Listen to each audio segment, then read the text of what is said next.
Hey guys, welcome to the Jellyfish Minifesto. Today we have Autumn with art by Autumn Brooke, right? Yep. This is probably gonna be a little bit. I'm gonna try to stay like with topics together, but it's probably gonna be a little all over the place because I kind of like go off of what you guys talk about and just think of things. Okay. So let me figure out where to start. How often do you go to the festivals? Is it like you said you go every year? So During the summer, I go every other weekend. Pretty much whenever I don't have my kids, I try to go do something. Yeah, So when they go to their dad's, I leave and go do that. that makes sense. What kind of props have you made for the festivals? We've made all kinds of stuff.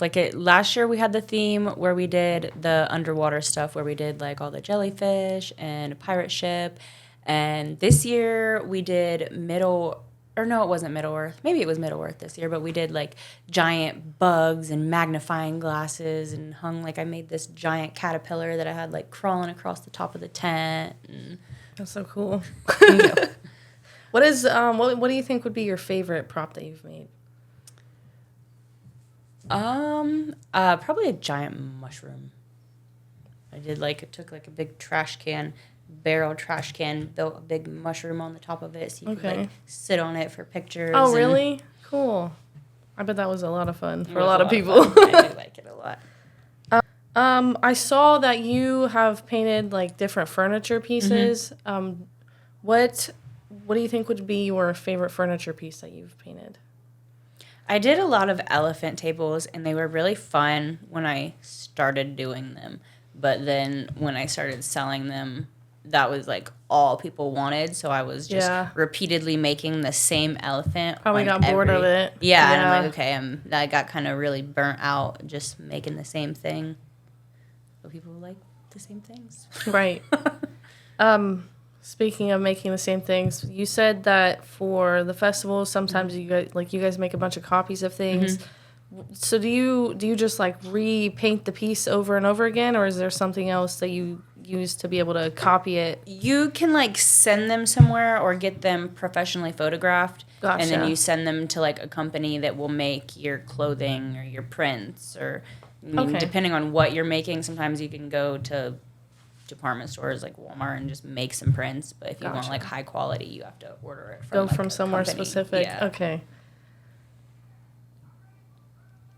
I know there's probably like a million answers to this question. But how do you like when you sit down, or how do you like start a piece? How do you know like what you want to do when you start a piece? A lot of the times it is just like a song lyric or something that I'll just hear something and then I'll have an idea and then I'll build off that. Or sometimes it'll be, like I said, sometimes I'll have a bunch of paintings at once I'll be doing because like I do so much little stuff in each painting. I'll like want to do something and then I'm like, well, that doesn't really fit into this painting. So I'll just make a whole other painting and then I'll just start that one and this one gets kind of pushed to the side because I had this other idea and then it'll just kind of bounce back and forth like, oh, well, that doesn't fit here, but it'll fit here. Right.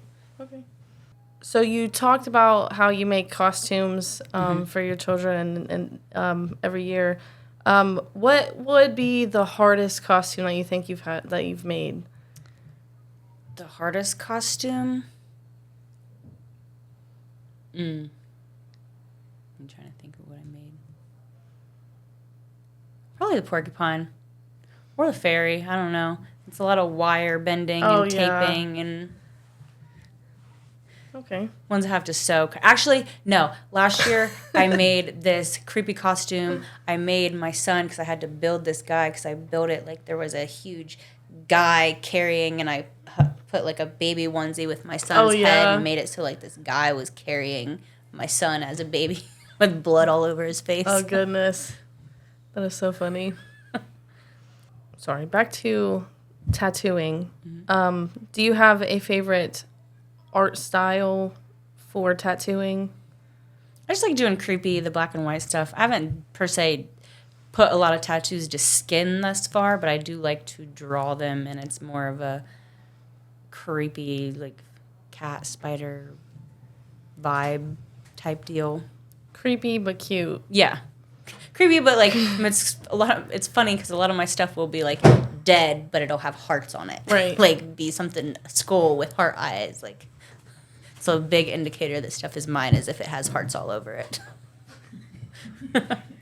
I when I like sign my name, I always put a heart beside it. Yep. What kind of goals do you have in like each field?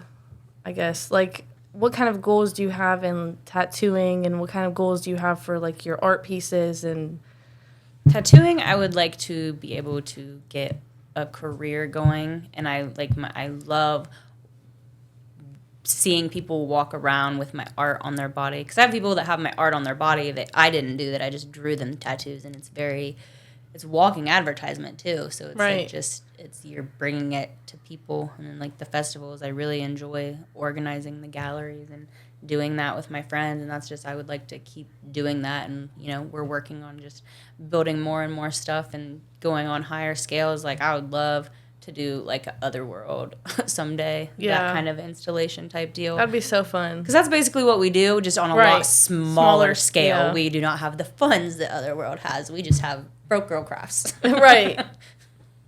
I mean, it still looks good. Yeah, thank you. You're welcome. How much do you charge for? I know this is obviously also going to be varied. Yeah. But how much do you charge for like certain types of pieces, like furniture pieces, and for different? It art that you depends, make? really. When I started selling furniture, I was seriously selling tables for like $20. But now, like, I will not sell probably anything less than like at least $150. Like, it's just as I got more into it and kind of learned how to do things, I'm like, oh, I'm really cutting myself short. But at the time, it was like, oh, you want that? Sure, $20 here, you can have it. But now I'm kind of more into it as a business than just here's this. What do you love most about being an artist? Just being able to create things, being able to see something I want and make it happen, or make it, and I don't have to be like, oh, I wish I had that. I can be like, oh, I'm going to go home and try and make that, and then make it, because it transpires to everywhere, not just like art, just all kinds of crap, building random decks and shit for my pool, just whatever. I like being able to look at something and be like, okay, I'm going to go do that in my house now. Right. Seeing different things and getting the inspiration to do it. Where do you see yourself in the next 5 years? Hopefully being a professional tattoo artist. Hopefully being good. I feel like I'm going to be very successful because of the style of my art that I use and the uniqueness of the way that my art is. It's not just normal things. So I feel like it'll be stuff that people will want, because there'll be unique designs and stuff because of the way that I already do my art. I'm really excited for what's to come. Thank you so much for coming. It's been a blast. And we're looking forward to chatting more and, seeing more of your artwork and what's to come. Awesome. Thank you so much. Yes. I think if you ever come up with a cool design for a jellyfish, I will we're all going to get it. I would do that.